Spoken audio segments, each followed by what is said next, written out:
Olá, meu nome é Osiris Silva. Nós estamos falando sobre empreendimentos e uma das fases bastante importantes da concepção de um novo empreendimento é a parte de planejamento.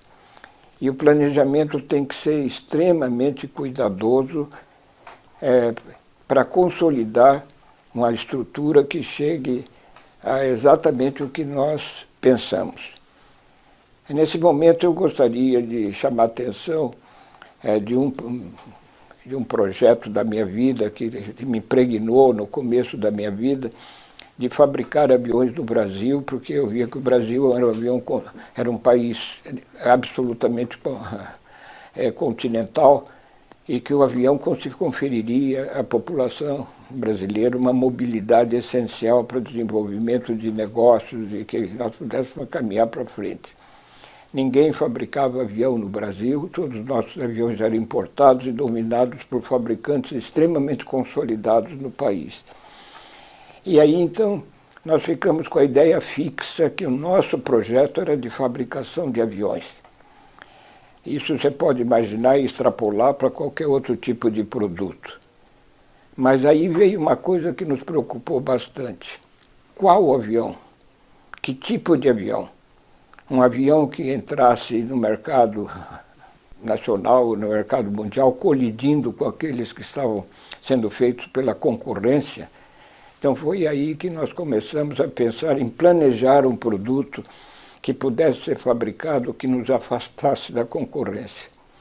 E conseguimos descobrir, através de uma série de eventos, e alguns deles, eu diria até casuais, e isso acontecerá certamente com você, que o mundo estava se afastando dos aviões com hélice, vamos dizer, aviões que tinham motores convencionais a pistão.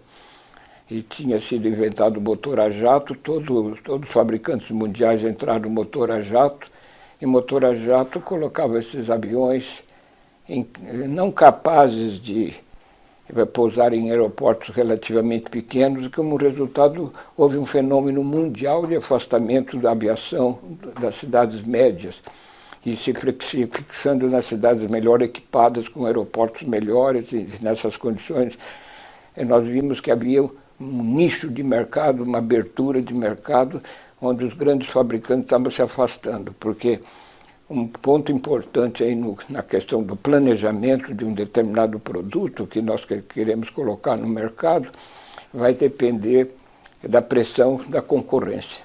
E quanto menor a pressão da concorrência, melhor. Agora, você vai planejar como fazer isso. Como que você dá o primeiro passo? Em geral, as técnicas modernas hoje chamam de fabricar, por exemplo, um protótipo.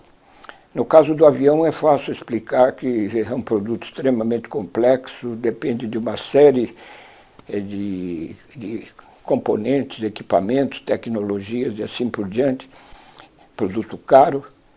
Então nós precisamos encontrar aonde que nós vamos fazer esse produto. E se nós teremos as equipes técnicas adequadas para fazer um empreendimento desse tipo. Mas vamos fugir um pouco desse exemplo do avião e colocar uma outra coisa qualquer que seja. O que você está pensando agora, por exemplo, eu não vou me arriscar a adivinhar o que você tem na cabeça, mas sem dúvida nenhuma, o que você está pensando agora. E pensando nesse produto, você tem que planejar como que você vai fabricá-lo. Em que estrutura? Você vai precisar de equipamentos, de fábrica e coisa dessa natureza. Tudo isso vai requerer planejamentos. E planejamento toma tempo. E o que acontece, de um modo geral, dos empreendedores no Brasil, o sujeito tem uma boa ideia e quer que na próxima segunda-feira esse produto esteja pronto. Isso não existe. Tem que fazer um planejamento muito cuidadoso de todas as etapas para fazer com que o produto tenha a configuração que você imaginou. E esses aspectos de planejamento, eu gostaria de lhe sugerir que não contratasse terceiros. há uma quantidade imensa de empresas de consultorias que se propõem a fazer planejamento do produto que você quer fazer. Eu sugiro que você não abra mão da sua prioridade de você mesmo fazer esse planejamento através de sugestões que você possa receber da própria equipe que você está montando, procurando se cercar com os talentos necessários para que você tenha, de uma forma previsível, as coisas como possam acontecer. E quando a gente fala em previsibilidade, a gente tem que falar, evidentemente, capacidade de executar, quanto tempo vai demorar, que tipo de mão de obra tem que colocar, qual o custo disso e quem paga a conta. Portanto, você tem que fazer com que isso seja atrativo.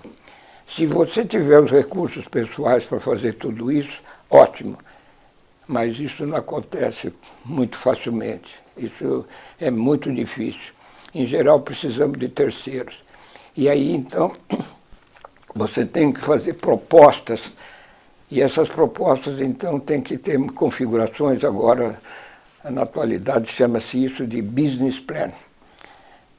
Eu vou falar uma coisa para vocês, não levem muito a sério, não, mas é verdade, né? O business plan, eu chamo qualquer coisa de minta para mim que eu finjo que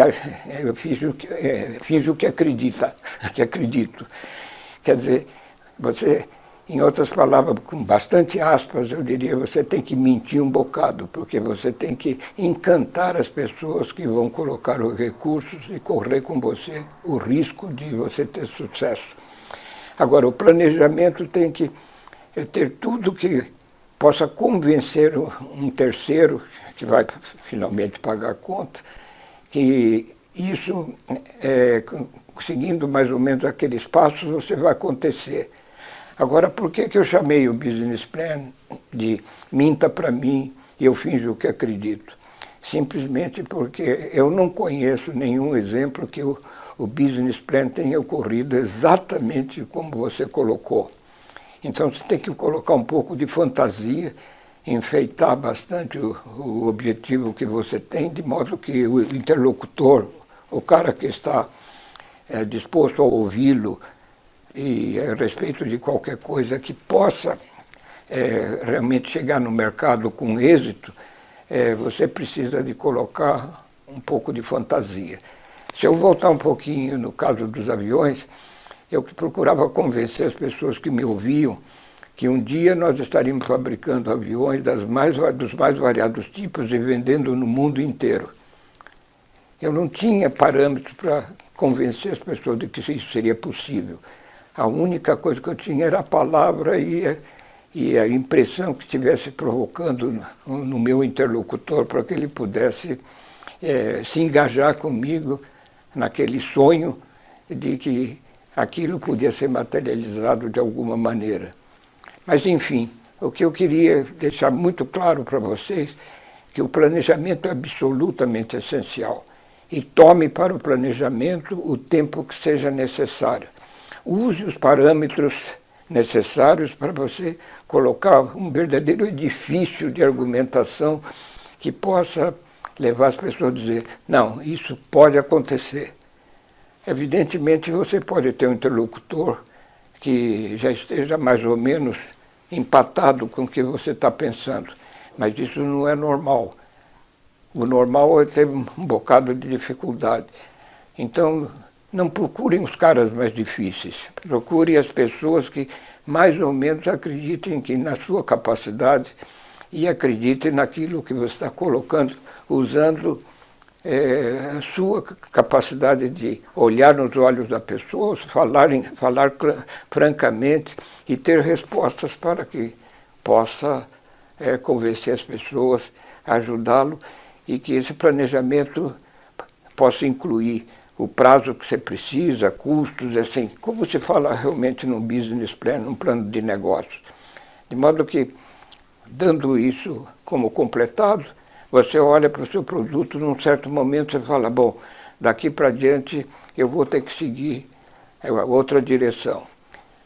Uma última coisa em relação ao planejamento. Não há dois planejamentos iguais, não há dois empreendimentos iguais. Não há nada igual, quer dizer, você é o único e pensa como sendo único, então você pode colocar também soluções únicas.